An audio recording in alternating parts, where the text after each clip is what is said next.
देखिए, इस संबंध में ये कहना है कि मदरसा एक्ट से संबंधित एक आपत्ति उठाई गई थी कि क्या जो रिलीजियस एजुकेशन दे रहे हैं उनको एड दिया जा सकता है कि नहीं, सरकारी मद से भुगतान किया जा सकता है कि नहीं।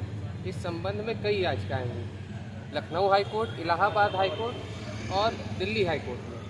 तो वहाँ पे कई विषयों पे चल रहा था आनंद, तो सबको एक साथ इकट्ठा करके हमने एक याचिका की कि ये जो एक्ट बना हुआ है मदरसा एक्ट 2004, ये सेक्युलरिज्म के अपोजिट है। इसमें आर्टिकल 14, 15, 16, 21 और 21A का वायलेशन हो रहा है।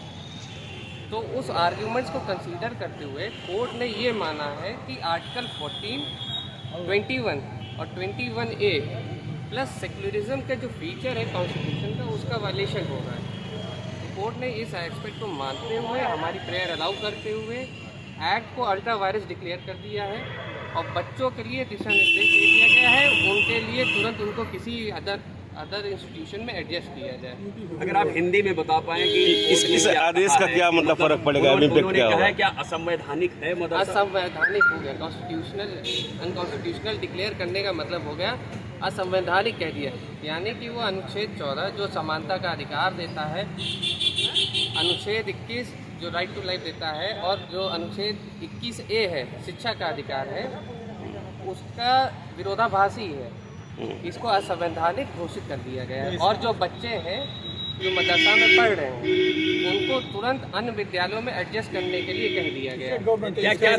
क्या धर्म निरपेक्षता के जो एक बुनियादी सिद्धांत है उसके खिलाफ बताया गया है? उसके खिलाफ बताया गया है कि धर्म निरपेक्ष नहीं है इस एक्ट। ये तो बता दीजिए, ये जो यूपी मदरसा बोर्ड एक्ट है ना 2004, उसको कैसे कोर्ट ने कहा कि सेक्युलरिज्म के सिद्धांत के खिलाफ उसको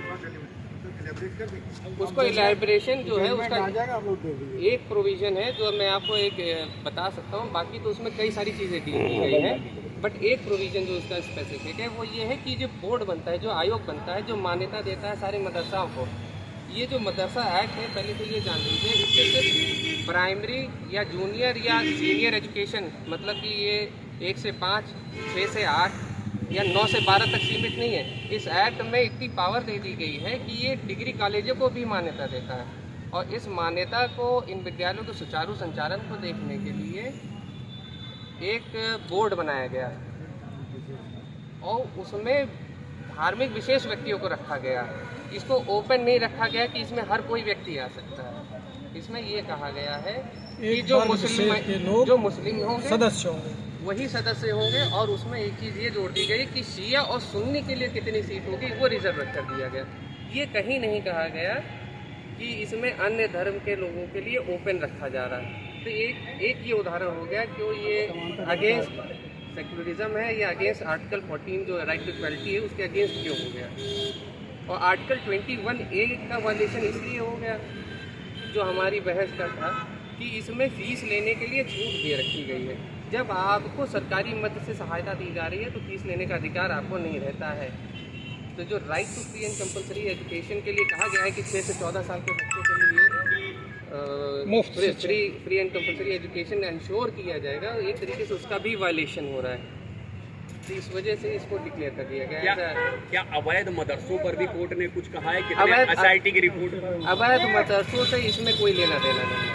जो मान्यता प्राप्त मदरसे हैं उससे संबंधित है, एवं अवैध जो वो है जो बिना मान्यता के मदरसे चल रहे हैं उनके खिलाफ तो सरकार वैसे ही कार्रवाई कर रही है। हालांकि उसका जिक्र इस आदेश में किया गया है।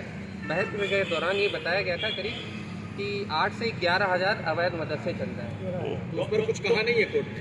तो अब मौके पे जजमेंट में आएगा, पता चलेगा। वो 86-87 पन्ने का जजमेंट है, वो आप आर्डर आ जाए तो बाकी उससे आप लोग को पता चलेगा।